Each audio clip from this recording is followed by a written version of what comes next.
as he saw the twain asleep, he said to the Ephrata, Arise, slip thee under the youth, and let us carry him back to his place, before dawn overtake us, for the day is near hand. Thereupon she came forward, and getting under him as he lay asleep, he took him upclad only in his fine blue shirt, leaving the rest of his garments, and ceased not flying, and the Ifrit vying with her in flight, till the dawn advised them that it had come upon them midway, and the Muezzin began his call from the minaret. Haste ye to salvation, haste ye to salvation. Then Allah suffered his angelic host to shoot down the Ifrit with the shooting star, so he was consumed. But the Ephrata escaped, and she descended with Badr al-Din at the place where the Ifrit was burnt, and did not carry him back to Basra, fearing lest he come to harm. Not by the order of him who presideth all things, they alighted to Damascus of Syria, and the Ephrata set down her burden at one of the city gates and flew away.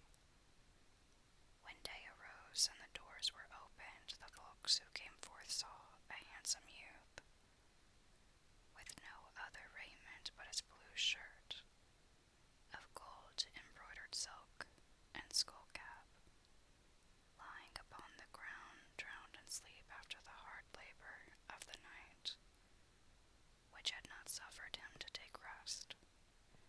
So the folk, looking at him, said, Oh, our luck with whom this one spent the night. But would he had waited to don his garments, quoth another. A sorry lot are the sons of great families. Haply he but now came forth of the tavern on some occasion of his own, and his wine flew to his head, whereby he hath missed the place he was making for, and strayed till he came to the gate of the city, and finding it shut, lay him down, and went to bye-bye. As the people were bandying guesses about him, suddenly the morning breeze blew upon Badr al-Din, and raising his shirt to his middle showed a stomach and navel with something below it, and legs and thighs clear as crystal and smooth as cream. Cried the people, By Allah, he is a pretty fellow. And at the cry, Badr al-Din awoke, and found himself lying at a city gate with a crowd gathered around him. At this he greatly marveled, and asked, Where am I, O good folk? And what causeth you thus to gather round me? And what have I had to do with you? And they answered, We found thee lying here asleep during the call to dawn prayer, and this is all we know of the matter. But where didst thou lie last night? By Allah, O good people, replied he, I lay last night in Garo. Said somebody, Thou hast surely been eating hashish. And another, He is a fool. And another asked him, Art thou out of thy mind? Thou sleepest in Garo, and thou wakest in the morning at the gate of Damascus city. Cried he, By Allah, my good people, one and all, I lie not to you. Indeed, I lay yesternight in the land of Egypt, and yesternoon I was at Basra, quoth one. Well, well, and quoth another. Ho, ho, and a third. So, so. And a fourth cried, This youth is mad, is possessed of the genie. So they clapped hands at him and said to one another, Alas, the pity of it for his youth. By Allah, a madman. And madness is no respecter of persons. Then they said to him, Collect thy wits and return to thy reason. How couldst thou be in Basra yesterday, and Garo yesternight,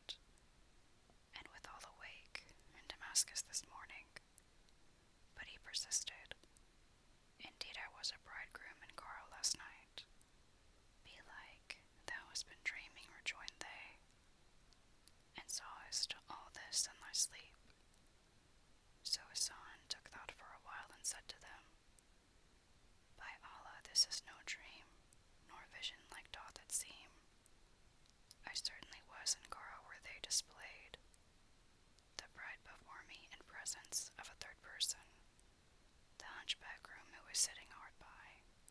By Allah, O my brother, this be no dream.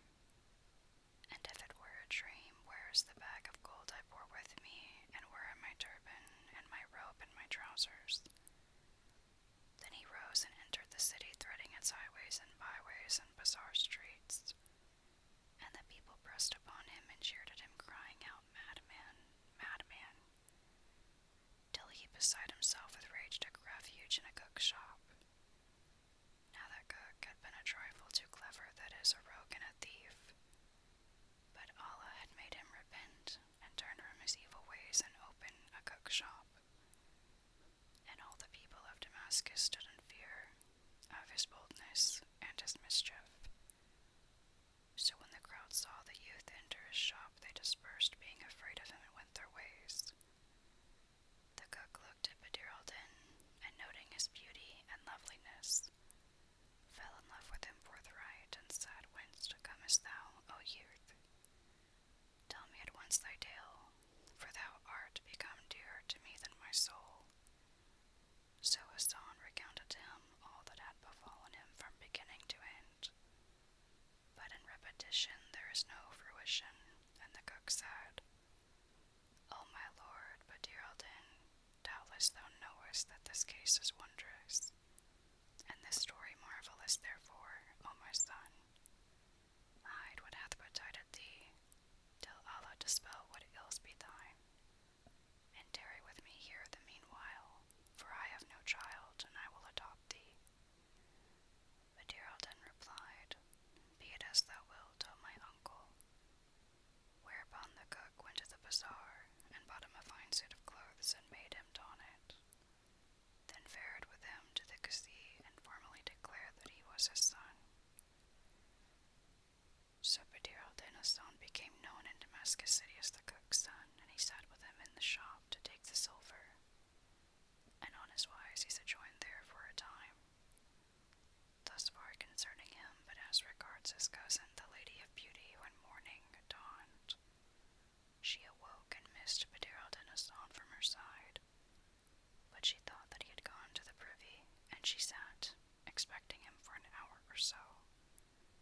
When behold, entered her father Shams al-Din Muhammad, wazir of Egypt. Now he was disconsolate by reason of what had befallen him through the Sultan, who had entreated him harshly, and had married his daughter by force to the lowest of his menials. And he too a lump of a groom hunchbacked withal, and he said to himself, I will slay this daughter of mine if, of her own free will, she have yielded her person to this accursed Carl. So he came to the door of the bride's private chamber, and said, O Sid al-Hussein. She answered him, Here am I, O my lord, and came out unsteady of gait after the pains and pleasures of the night. And she kissed his hand, her face showing redoubled brightness and beauty for having lain in the arms of that gazelle her cousin. When her father, the wazir, saw her in such case, he asked her, O thou accursed, art thou rejoicing because of this horse groom? And Sid al-Hussein smiled sweetly and answered, By Allah, don't ridicule me enough of what passed yesterday when folk laughed at me, and even me, with the groom fellow who is not worthy to bring my husband's shoes or slippers, nay, who is not worth the bearing of my husband's nails. By the Lord, never in my life have I nighted a night so sweet as yesternight. Don't mock by reminding me of the hunchback. When her parent heard her words, he was filled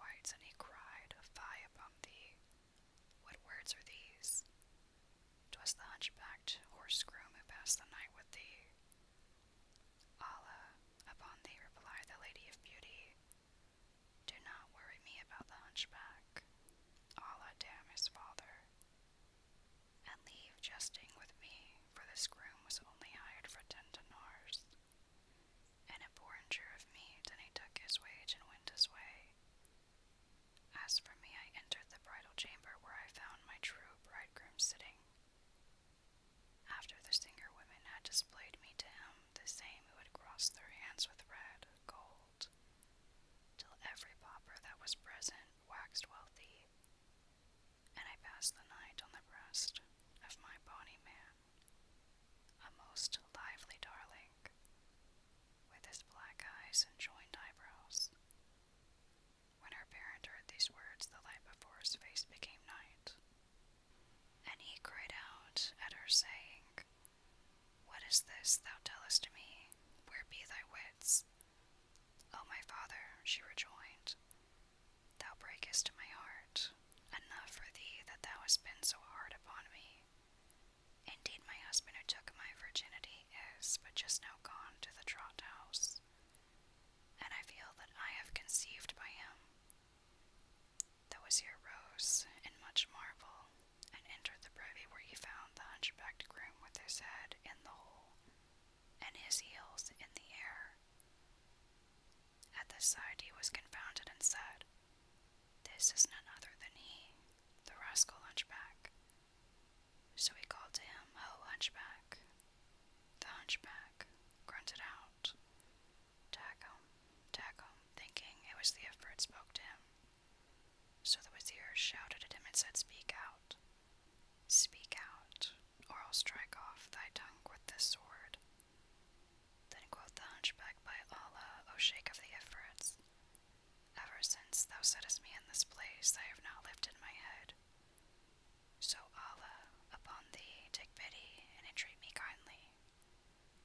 When the wazir heard this, he asked, What is this thou sayest? I'm the bride's father, and no Ifrit. Enough for thee that thou hast well nigh done me die, answered Quasimodo. Now go thy ways before he come upon me. Who hath served me thus? Could ye not marry me to any save the lady love of buffaloes and the beloved of Ifrits? Allah curse her and curse him who married me to her, and was the curse of this my case. And Shahrazad perceived the dawn of day, and ceased to say her permitted say. When it was the 23rd night, she said, It hath reached me, O auspicious king, that the hunchbacked groom spake to the bride's father, saying, Allah curse him who was the cause of this my case. Then said the wazir to him, Up and out of this place. Am I mad, cried the groom, that I should go with thee without leave of the Ifrit whose last words to me were, When the sun rises, arise, and go thy gate. So hath the sun risen, or no? For I dare not budge from this place till then. Asked the wazir, Who brought thee hither? And he answered, I came here yesternight for a call of nature, and to do what none can do for me. When lo, a mouse came out of the water, and squeaked at me, and swelled, and waxed gross, till it was big as a buffalo, and spoke to me words that entered my ears. Then he left me here and went away. Allah curse the bride and him who married me to her. The wazir walked up to him and lifted his head out of the cesspool hole, and he fared forth running for dear life, and hardly crediting that the sun had risen, and repaired to the sultan, to whom he told all that had befallen him with the Ifrit. But the wazir returned to the bride's private chamber, sore troubled in spirit about her, and said to her, O my daughter, explain this strange matter to me. Quoth she, To simply this. The bridegroom to whom they displayed me yester eve lay with me all night, and took my virginity, and I am with child by him. He is my husband, and if thou believe me not, there are his turban twisted, as it was, lying on the settle, and his dagger and his trousers beneath the bed with a something, I want not what, wrapped up in them. When her father heard this, he entered the private chamber, and found the turban which had been